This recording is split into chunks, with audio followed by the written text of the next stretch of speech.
Hello friends, नमस्कार। आप सभी का स्वागत है कुलदीप जैन ऑफिशियल की यूट्यूब चैनल पर। फ्रेंड्स, आज की इस वीडियो में हम बाल विकास और शिक्षण शास्त्र के 30 क्वेश्चन को डिस्कस करेंगे, जो आपके पेपर 1 और पेपर 2 दोनों के लिए इम्पोर्टेंट हैं, क्योंकि सीडीपी का सिलेबस दोनों के लिए एक जैसा ही होता है। फ्रेंड्स, ये आपके प्रीवियस ईयर क्वेश्चन है, रियल क्वेश्चन है, जो सीटेट एग्जाम में पूछे जाते हैं। तो इन क्वेश्चन को लगाने के बाद आपको परीक्षा का पैटर्न, क्वेश्चन की डिफिकल्टी लेवल और टॉपिक्स भी पता चलेंगे, जिन टॉपिक से बार बार क्वेश्चन पूछे जाते हैं। तो ओवरऑल ये वीडियो आपके लिए इंपॉर्टेंट होने वाली है, तो इस वीडियो को अंत तक जरूर देखिएगा। इसी तरीके से हम सीडीपी और ईबीएस के लिए डेली बेसिस पर डिस्कस करते हैं, तो आप उन वीडियोस को भी मेरे चैनल पर देख सकते हैं। फ्रेंड्स, आइए स्टार्ट करते हैं। हमारा पहला क्वेश्चन है, भाषा के अर्जन एवं विकास के लिए सर्वाधिक संवेदनशील अवस्था कौन सी है?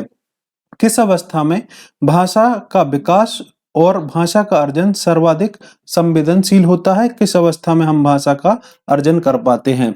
तो इसका आंसर होगा प्रारंभिक बाल्यावस्था में। अर्ली चाइल्डहुड अवस्था जो होती है, वह कैसी होती है? संवेदनशील अवधि होती है भाषा के अर्जन और विकास में।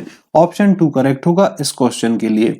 अगला क्वेश्चन है, निम्नलिखित में से कौन सी लॉरेंस कोहलबर्ग के द्वारा प्रस्तावित नैतिक विकास की एक अवस्था है? तो लॉरेंस कोहलबर्ग जो बात करते हैं, वह करते हैं सामाजिक अनुबंधन अभिविन्यास की, द सोशल कॉन्टेक्ट ओरिएंटेशन की बात करते हैं। कौन? Lawrence Kohlberg. ऑप्शन 2 इस क्वेश्चन के लिए भी करेक्ट आंसर होगा। नेक्स्ट, कक्षा में परिचर्चा के दौरान एक शिक्षक प्रायः लड़कियों की तुलनाओं में लड़कों पर अधिक ध्यान देता है, यह किसका उदाहरण है? क्या होता है कक्षा में कि एक जो शिक्षक होता है वह लड़कियों की बातों पर कम ध्यान देता है और लड़कों की बातों पर अधिक ध्यान देता है। तो यह किसका उदाहरण है? जेंडर पक्षपात, जेंडर पहचान, जेंडर संबद्धता या जेंडर समरूपता? तो यह जो है उदाहरण, वह जेंडर पक्षपात का है, जेंडर बायसिस का है। ऑप्शन 1 इस क्वेश्चन के लिए करेक्ट आंसर होगा। नेक्स्ट, बच्चों में जेंडर रूढ़िवादिता एवं जेंडर भूमिका अनुरूपता को कम करने के लिए निम्नलिखित में से कौन सी पद्धति प्रभावशाली है? जेंडर पक्षपात के बारे में परिचर्चा, जेंडर विशिष्ट भूमिकाओं को महत्व, जेंडर पृथक खेल समूह बनाना या जेंडर पृथक बैठने की व्यवस्था करना? तो सबसे मतलब जेंडर रूढ़िवादिता को कम करने के लिए जो सबसे प्रभावशाली पद्धति होगी फ्रेंड्स, वह होगी जेंडर पक्षपात के बारे में परिचर्चा करना, discussion about gender biases. Option 1 correct होगा इस क्वेश्चन के लिए। अगला क्वेश्चन है, निम्नलिखित में से किस मनोवैज्ञानिक ने बच्चों को ज्ञान के सक्रिय जिज्ञासु के रूप में देखते हुए उनके चिंतन पर सामाजिक और सांस्कृतिक विषय वस्तु का प्रभाव को महत्व दिया है? तो फ्रेंड्स, एक आपको सिद्धांत पता होगा, एक थ्योरी पता होगी, सामाजिक सांस्कृतिक सिद्धांत, सोशियो कल्चरल थ्योरी, जो मैंने आपको अलग से पढ़ाई है, जिसकी वीडियो शायद आपने देखी होगी। तो यह जो सिद्धांत दिया था, लेओ वाइगोत्स्की के द्वारा यह सिद्धांत प्रस्तावित किया गया था। ऑप्शन 2 इस क्वेश्चन के लिए बिल्कुल सही आंसर होगा। नेक्स्ट, जिंग शॉ पहेली को करते समय 5 वर्ष की नजमा स्वयं से कहती है, नीला टुकड़ा कहाँ है? नहीं, यह वाला नहीं, गाढ़े रंग वाला, जिससे यह जूता पूरा बन जाएगा। वह अपने आप में कुछ बात करती है। तो इस प्रकार की जो वार्ता है, वाइगोत्स्की किस तरीके से संबोधित करते हैं? इस तरीके की वार्ता को वाइगोत्स्की ने क्या शब्द दिया है? तो उन्होंने इसको दिया है व्यक्तिगत वार्ता, प्राइवेट स्पीच के नाम से वाइगोत्स्की ऐसे वाक्य को, ऐसी वार्ता को बोलते हैं। ऑप्शन 1 इस क्वेश्चन के लिए करेक्ट आंसर होगा। नेक्स्ट, बच्चों को संकेत देने तथा आवश्यकता पड़ने पर सहयोग प्रदान करना निम्नलिखित में से किसका उदाहरण है? प्रबलन, अनुबंधन, मॉडलिंग या पाड? स्कैफोल्डिंग का ये उदाहरण है, यह पाड का उदाहरण है या ढांचे का उदाहरण है? इसकी बात भी लेव वाइगोत्स्की करते हैं। ऑप्शन 4 इस क्वेश्चन के लिए करेक्ट होगा। नेक्स्ट, निम्नलिखित व्यवहारों में से कौन सा जीन पियाजे के द्वारा प्रस्तावित मूर्त संक्रियात्मक अवस्था को विशेषित करता है? ऑप्शन है परिकल्पित, निगमनात्मक तर्क या साध्यात्मक विचार, संरक्षण कक्षा समावेशन, आस्थगित अनुकरण पदार्थ स्थायित्व, प्रतीकात्मक खेल, विचारों की अनुक्रमणीयता? तो मूर्त संक्रियात्मक अवस्था में जो विशेषता आती है बच्चे के अंदर, वह आती है संरक्षण का सिद्धांत और कक्षा समावेशन। कंजर्वेशन एंड क्लास इंक्लूजन का जो गुण आता है बच्चों के अंदर, यह क्या इसका विकास होता है। ये परिकल्पित और निगमनात्मक जो तर्क है, यह आपकी अमूर्त संक्रियात्मक अवस्था या चौथे चरण में आता है। वस्तु स्थायित्व ऑब्जेक्ट परमानेंस का, यह आपके 0 से 2 वर्ष मतलब संवेदीगामक अवस्था में आता है। और ये जो है यह आपका पूर्व संक्रियात्मक अवस्था में ये गुण आता है। नेक्स्ट क्वेश्चन की बात करेंगे, बच्चों में संज्ञानात्मक विकास के संदर्भ में निम्नलिखित में से कौन सी पियाजे की संरचना है। तो पियाजे ने संज्ञानात्मक विकास के संदर्भ में एक शब्द को दिया, उसका नाम है स्कीमा। जहां भी स्कीमा शब्द आएगा आपको पियाजे को सिलेक्ट करना है। स्कीमा जो वर्ड है ये दिया है पियाजे के द्वारा। स्कीमा बेसिकली होता क्या है कि किसी भी बच्चे के दिमाग में किसी भी वस्तु के प्रति जो भी संप्रत्य हैं, जो भी कंसेप्ट हैं, वही कहलाता है स्कीमा। जो भी इमेज, जैसे मैंने आपसे बोला पेन, तो पेन की जो इमेज आपके दिमाग में बनेगी उसी को बोला जाता है स्कीमा। नेक्स्ट क्वेश्चन, आकलन का प्रारंभिक उद्देश्य क्या होना चाहिए।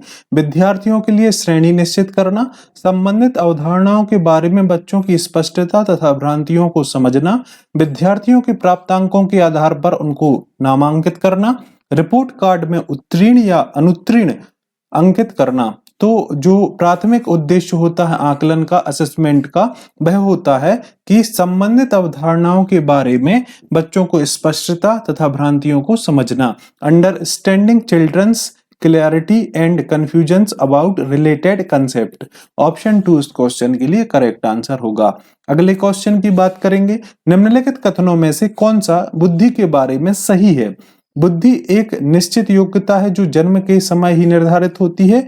बुद्धि को मानकीकृत परीक्षणों के प्रयोग से सटीक रूप से मापा एवं निर्धारित किया जा सकता है।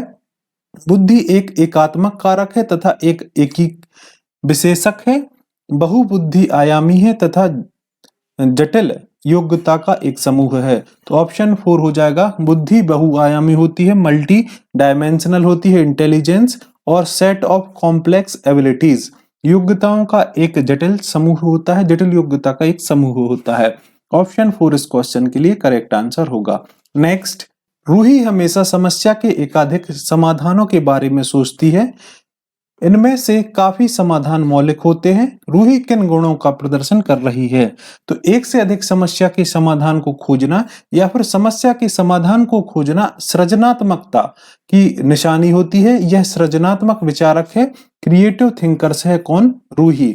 ऑप्शन 1 इस क्वेश्चन के लिए करेक्ट आंसर होगा। नेक्स्ट, शिक्षण अधिगम प्रक्रिया में वंचित समूह से संबंधित विद्यार्थियों के द्वारा सहभागिता क्रम होने की स्थिति में एक शिक्षक को क्या करना चाहिए। बच्चों को विद्यालय छोड़ने के लिए कहना चाहिए, इस स्थिति को जैसे ही स्वीकार कर लेना चाहिए, इन विद्यार्थियों से अपनी अपेक्षा को कम करना चाहिए, या अपनी शिक्षण पद्धति पर विचार करनी चाहिए तथा बच्चों की सहभागिता में सुधार करने के लिए नए तरीके को ढूंढना चाहिए। तो यही ऑप्शन 4 हमारा सही होगा कि जो शिक्षक है उनको अपनी पद्धति में विचार करना चाहिए, सुधार करना चाहिए। ऑप्शन 4 इस क्वेश्चन के लिए करेक्ट होगा। नेक्स्ट, एक समावेशी कक्षा में एक शिक्षक को विशिष्ट शैक्षिक योजनाओं को तैयार नहीं करना चाहिए, कभी कभी तैयार करना चाहिए, सक्रिय रूप से तैयार करना चाहिए, या तैयार करने के लिए हतोत्साहित करना चाहिए। तो जो भी शिक्षक है उनको विशिष्ट शैक्षिक योजनाओं को सक्रिय रूप से, शुड एक्टिवली प्रिपेयर। ऑप्शन 3 इस क्वेश्चन के लिए क्या होगा, सही आंसर होगा। नेक्स्ट, पठन वैकल्य बच्चों के प्राथमिक लक्षण क्या हैं। जो बच्चे डिसलेक्सिया से पीड़ित हैं उनके लक्षण क्या हो सकते हैं। न्यून अवधान विकार, अपसारी चिंतन, पढ़ने में धारा प्रवाहिता, धारा प्रवाह पढ़ने में अक्षमता, एक ही गति विषयक कार्य को बार बार दोहराना। तो पठन वैकल्य या फिर जो बच्चे डिसलेक्सिया से ग्रसित हैं उनके जो लक्षण होते हैं, धारा प्रवाह पढ़ने में अक्षमता। ऑप्शन 3 इस क्वेश्चन के लिए करेक्ट आंसर होगा। नेक्स्ट, शिक्षा का अधिकार अधिनियम 2009 में उल्लेख की गई समावेशी शिक्षा की अवधारणा निम्नलिखित में से किस पर आधारित है। व्यवहारवादी सिद्धांत, अशक्त बच्चों के प्रति एक सहानुभूतिक अभिवृत्त, अधिकार आधारित मानवतावादी परिप्रेक्ष्य, मुख्यतः व्यवसायिक शिक्षा उपलब्ध करके अशक्त बच्चों को मुख्य धारा में शामिल करना। तो इसका जो आंसर होगा अधिकार आधारित मानवतावादी परिप्रेक्ष्य। ऑप्शन 3 इस क्वेश्चन के लिए बिल्कुल सही आंसर होगा। फ्रेंड्स, आई होप आपको ये क्वेश्चन पसंद आ रहे होंगे। अगर वीडियो पसंद आ रही तो वीडियो को लाइक कीजिएगा। चैनल पर नए हैं तो चैनल को सब्सक्राइब करके बेल आइकन को प्रेस कर लीजिएगा, जिससे आगामी जो भी वीडियो अपलोड होगी उसका नोटिफिकेशन आपके पास पहुंच जाएगा। इसी तरीके से हम सीडीपी के साथ साथ ईवीएस के क्वेश्चन को भी रेगुलर बेसिस पर डिस्कस करते हैं। उनकी वीडियोस भी आपको मेरे चैनल पर मिल जाएगी। अगले क्वेश्चन की बात करेंगे। संरचनावादी ढांचे में अधिगम प्राथमिक रूप से यंत्रवत याद कराने पर आधारित होता है, प्रबलन पर केंद्रित होता है, अनुबंधन द्वारा अर्जित होता है या अवबोधन की प्रक्रिया पर केंद्रित होता है। तो जो कंस्ट्रक्टिविस्ट होते हैं या संरचनावादी ढांचे में ये बात की जाती है कि focus on the process of meaning making, अवबोधन की प्रक्रिया पर केंद्रित जो है वह इसका आंसर होगा। ऑप्शन 4 करेक्ट आंसर होगा इस क्वेश्चन के लिए। नेक्स्ट, अनेक घटनाओं के बारे में बच्चों के द्वारा बनाए गए सहजानुभूत सिद्धांतों के संदर्भ में एक शिक्षिका को क्या करना चाहिए। कुछ बच्चे अपना फिनोमिना बना लेते हैं, उसके बारे में शिक्षिका को क्या करना चाहिए। बच्चों के इन सिद्धांत को अनदेखा करना चाहिए, बच्चों को दंडित करना चाहिए, बार बार याद करने के लिए एक सही सिद्धांत पर बल देना चाहिए या प्रतिकूल प्रमाण एवं उदाहरणों को प्रस्तुत करके बच्चों के इन सिद्धांतों को चुनौती देना चाहिए। तो यह आंसर हमारा सही होगा।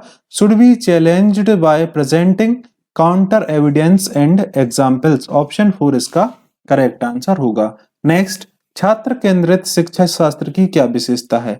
चाइल्ड सेंटर्ड पेडागोजी की क्या विशेषता होती है।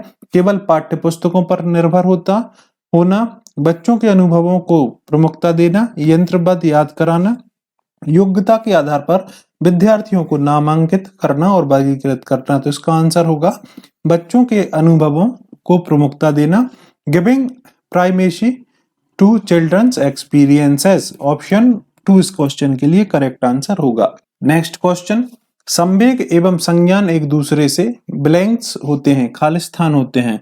तो जो संवेग और संज्ञान एक दूसरे से सन्निहित होते हैं, एक दूसरे के साथ इंटरवोवेन होते हैं। ऑप्शन 3 इस क्वेश्चन के लिए करेक्ट आंसर होगा।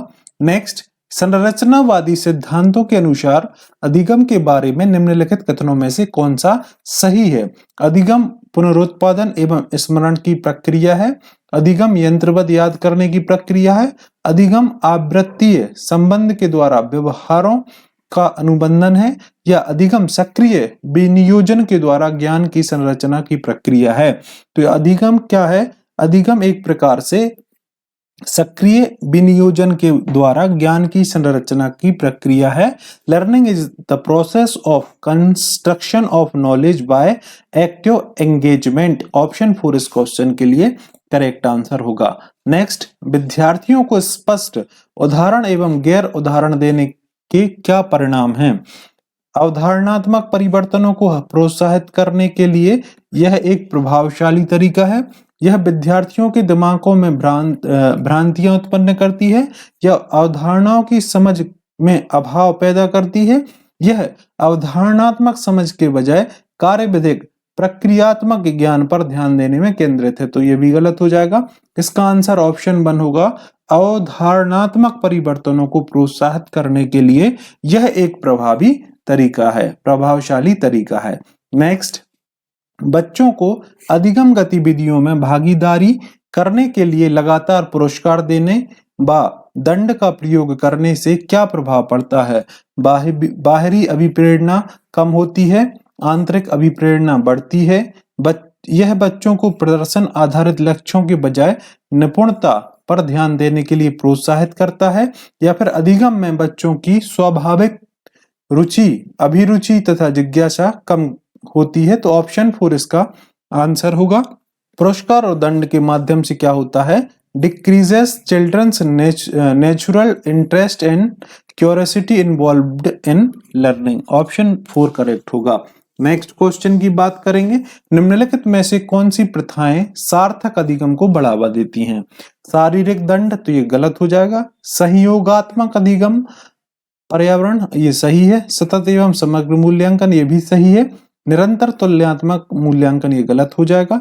तो 2 और 3 आपको ऑप्शन 2 में दिखेंगे कि कोऑपरेटिव लर्निंग एनवायरनमेंट और कंटिन्यूअस एंड कॉम्प्रिहेंसिव एवेल्युएशन। तो ये ऑप्शन 2 इस क्वेश्चन के लिए करेक्ट आंसर हो जाएगा। स्टेटमेंट 2 और 3 ये करेक्ट हो जाएंगे। नेक्स्ट क्वेश्चन की बात करेंगे, शिक्षक बच्चों की जटिल अवधारणाओं की समझ को किस प्रकार सहज कर सकते हैं? एक व्याख्यान दे करके, प्रतियोगितात्मक अवसरों की व्याख्या करके, बार बार यांत्रिक अभ्यास के द्वारा, या फिर अन्वेषण एवं परिचर्चा के अवसर उपलब्ध कराकर। तो ऑप्शन 4 सही हो जाएगा। बच्चों में जटिल अवधारणाओं की समझ आती है by providing opportunities for exploration and discussion. Option 4 correct होगा इस क्वेश्चन के लिए। नेक्स्ट, एक प्रारंभिक विद्यालय की अध्यापिका बच्चों को एक प्रभावशाली समस्या समाधानकर्ता बनने के लिए किस प्रकार से प्रोत्साहित करती है? प्रत्येक छोटे कार्य के लिए भौतिक पुरस्कार देकर, केवल प्रक्रियात्मक ज्ञान पर बल और महत्व देकर, गलत उत्तरों को अस्वीकार करके एवं दंडित करके, बच्चों को सहजानुभूत अनुमान लगाने के लिए प्रोत्साहित करके, तथा उसी पर आधारित विचार मंथन करके। तो ये सही हो जाएगा। Engaging children to make intuitive guesses and then brainstorming on the same। Option 4 correct होगा इस क्वेश्चन के लिए कि बच्चों में प्राथमिक विद्यालय की अध्यापिका को एक प्रभावशाली समस्या समाधानकर्ता बनने के लिए बच्चों को उनकी जो सहजानुभूत अनुमान लगाने के लिए प्रोत्साहित करना चाहिए। नेक्स्ट क्वेश्चन की बात करेंगे, निम्नलिखित अवधि में से किसमें शारीरिक वृद्धि एवं विकास तीव्र गति से घटित होता है? शैशवावस्था एवं प्रारंभिक बाल्यावस्था, प्रारंभिक बाल्यावस्था एवं मध्य बाल्यावस्था, मध्य बाल्यावस्था एवं किशोरावस्था, किशोरावस्था एवं वयस्कता। तो जो तीव्र गति से शारीरिक वृद्धि एवं विकास होता है वह शैशवावस्था और प्रारंभिक अवस्था में यह होता है। इन्फेंसी एंड अर्ली चाइल्डहुड इसका आंसर हो जाएगा। नेक्स्ट क्वेश्चन, निम्नलिखित में से कौन सा विकास का सिद्धांत नहीं है? विकास जीवन पर्यंत होता है, विकास परिवर्त्य होता है, विकास आनुवांशिकता एवं पर्यावरण दोनों के द्वारा प्रभावित होता है, विकास सार्वभौमिक है तथा सांस्कृतिक संदर्भ इसे प्रभावित नहीं करता। तो यही विकास का सिद्धांत नहीं है। ऑप्शन 4 इस क्वेश्चन के लिए करेक्ट आंसर हो जाएगा। नेक्स्ट, व्यक्तिक भिन्नताओं का प्राथमिक कारण क्या है? लोगों के द्वारा माता पिता से प्राप्त आनुवांशिक संदेश, पद्धति या जन्मजात विशेषताएं, पर्यावरणीय प्रभाव, आनुवांशिकता एवं पर्यावरण के बीच जटिल परस्पर क्रिया। तो व्यक्तिक भिन्नताओं का जो कारण होगा वह आनुवांशिकता एवं पर्यावरण के बीच जटिल पारस्परिक क्रिया। नेक्स्ट क्वेश्चन, निम्नलिखित में से कौन सा द्वितीयक सामाजिकरण एजेंसी का उदाहरण है? Example of secondary socialisation agency, परिवार एवं पास पड़ोस, परिवार एवं मीडिया, विद्यालय एवं मीडिया, मीडिया एवं पास पड़ोस। तो विद्यालय एवं मीडिया, स्कूल एंड मीडिया जो है वह आपके सामाजिकरण एजेंसी की द्वितीयक संस्था होती है। ऑप्शन 3 इस क्वेश्चन के लिए करेक्ट आंसर होगा। तो friends, I hope child development and pedagogy के जो 30 क्वेश्चन हमने डिस्कस किए हैं आपको पसंद आए होंगे। अगर वीडियो पसंद आती है तो वीडियो को लाइक कीजिएगा, दोस्तों के साथ शेयर कीजिएगा। यदि आप मेरे चैनल पर नए हैं तो चैनल को सब्सक्राइब करके बेल आइकन को प्रेस जरूर कर लीजिएगा, जिससे आगामी जो भी वीडियो होगी उसका नोटिफिकेशन आपके पास पहुंच जाएगा। तो फ्रेंड्स, आज की वीडियो में बस इतना ही। इसी तरीके की और भी वीडियोस के साथ आपसे जल्द ही मुलाकात होगी। तब तक के लिए आप सभी का बहुत बहुत धन्यवाद।